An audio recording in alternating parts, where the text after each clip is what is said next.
what we tried to focus on was how do we get creative people, right? Not just painters and musicians, but all the folks that they live innovation. They're always coming up with new ideas. How do we make Denver a place where they want to be? And we had, first thing, like any enterprise, any business, we looked at what are the assets we already have. We had Red Rocks Amphitheater, which is one of the most beautiful places outdoors to hear music. So we said, how do we promote that better? We have these beautiful warehouse districts. How can we find a way to make some of that space accessible to musicians and painters at lower costs and foment art galleries? I got laid off as a geologist back in 1986 and opened a brew pub in 1988 because I couldn't find a job. And we were in this old warehouse district, and we got all the different art galleries to kind of help our restaurant, to loan us art and create a sense of place down there. And I think that's a lot of what we tried to do in Denver, was to expand the brand, the identity of what Denver is. That this is a place not just in the beautiful Colorado Rockies, not with this beautiful 300 days of sunshine, but also a place where talented people from all over the world come and create cool stuff. Well, part of the notion was that we wanted to get businesses to appreciate how important the creative economy was to the city. So we had like many cities, we had what we called the Denver. It was called the Colorado Business Committee for the Arts, CBCA. And I got on the board and then became the chair, and then ended up running for mayor. But we took a lot of the lessons of some of our large corporations that had incredible art collections, like Storage Technology. They did a measurement of over 800 employees and demonstrated that 60% of those employees felt that they came up with more innovation, better ideas, better solutions to problems because of the art around them than they would in a different place, in a more sterile environment. And we try to take those lessons and spread them to all the businesses so that we could get everybody really kind of pulling together and recognizing that creative industries is very powerful. I think that the key is always collaboration.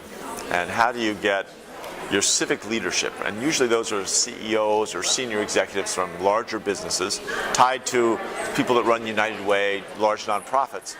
And then often there's some philanthropists who retired, maybe they had great success, but they retired. How do you get them all together and convince them that there is a real payoff to stimulating your creative economy and making San Diego or any city, but a place where creative people want to be? Because I'm a huge believer, wherever creative people go, the rest of society follows. It may take 5 or 10 years, but they all will go to the same place. And that's what creates economies, right? It's concentrations of people. So the Create Denver initiative is really about how to promote the health and vitality of the city of Denver using arts and culture and our creative businesses as a tool to do that. And so what we try to do is figure out ways to make our creative businesses sustainable and potentially grow them. So we have a variety of tools that we use to try to do that. We have a loan program specifically for creative businesses. We do a lot of technical assistance for businesses themselves, so they learn how to think more like a business, not just sort of as they're academically trained in the area of art or graphic design or filmmaking, but again, how they can be better business people. And in a lot of ways too, especially as a city, being a convener and creating dialogue between the different segments. And so I think those are examples of ways in which, those are models in which cities can adopt and sort of adapt as they need to, for their local communities. So economic gardening is a term that was coined in the city of Littleton, Colorado. And really it's less about trying to recruit a company from Seattle or Austin or San Diego and recruit them to your community, but more so about looking at the assets of the community that you currently have and finding out ways to foster and grow and develop those. So whether it's an art student that's coming out of school or a graphic design firm that's starting up, how do we grow those particular individuals or businesses so that they can succeed in Denver, rather than trying to get, again, a company from elsewhere. So it's really capitalizing on the current assets that you have and growing those. So I think there are lots of examples of how the arts are not just important to the community that they serve, whether it's the theater patron or the museum patron, but in many cases they are the anchor tenant to a neighborhood. So we've seen in Denver, we've Curious Theater Company, which is a small independent theater company that's really helped to catalyze the neighborhood, and from their existence and their work in that community, we've seen restaurants develop, townhomes and condos and that sort of thing grow, and it's because they were sort of there first in helping to reimagine that neighborhood. Same is true for several of our arts districts, where again they're a string of galleries, and their core business is to sell art, but by virtue of being there and by virtue of wanting to be active and strong community members, they've actually helped to engage that area, so that, for instance, on the first Friday of every month, those galleries are open, and they have about 5,000 people that come down to that neighborhood during the course of Friday from 6 till 9 o'clock at night. And so from that, we've seen restaurants and housing and things like that. So really they are in many ways catalytic to neighborhoods. Yeah, we certainly, the first thing we start with is the physical framework, and we want to make certain that we're building and developing around a framework that is long-term sustainable. The great old traditional grid system tends to allow buildings to shape themselves in ways that allow them to be adaptable over the long term. So to us, that's always the most important thing, is the infrastructure's got to be right.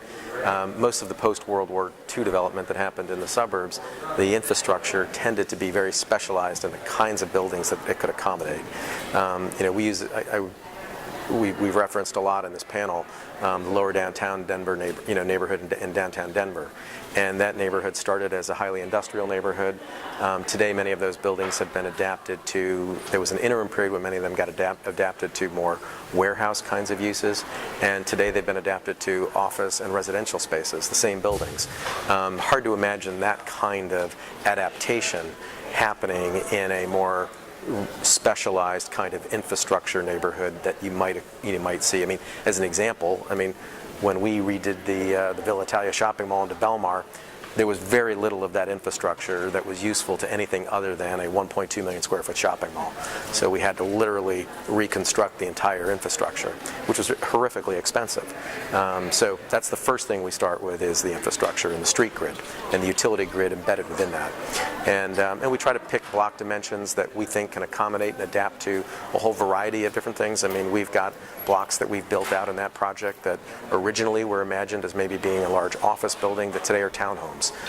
So it's remarkable, how well certain dimensions configure themselves for whole varieties of uses.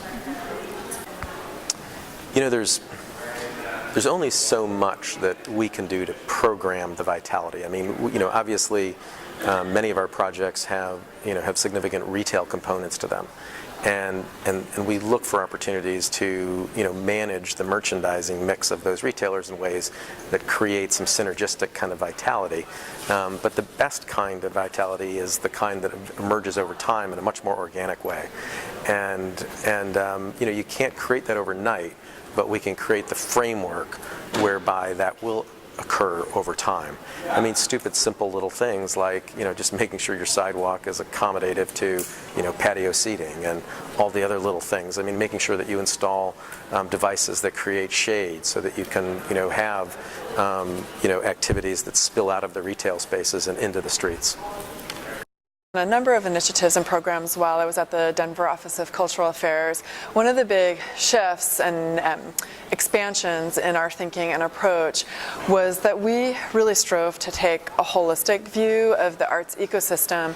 And what I mean when I say that is that traditionally, a city cultural office had focused solely on nonprofit arts and cultural organizations, and we thought, this is really an artificial delineation between nonprofit and commercial, in that somebody doesn't say on a weekend, oh honey, let's have a nonprofit arts experience today and a for-profit experience tomorrow.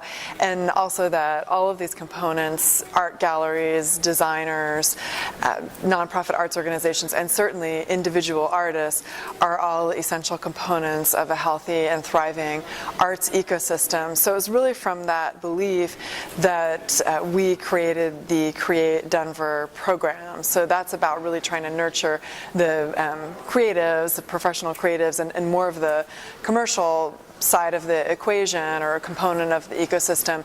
And we were the first city arts agency in the United States to embed an economic development specialist within the arts agency to work on creative economy initiatives. So that was an innovation, and I think that holistic approach has really worked well. And what's exciting is that if you go to Denver, you can see that the needle has moved, and more people are choosing to stay in Denver, to be in Denver, creative professionals, and feel like they can make their careers in Denver and have the kind of community of also creative people surrounding them and giving them energy. So that's really worked well.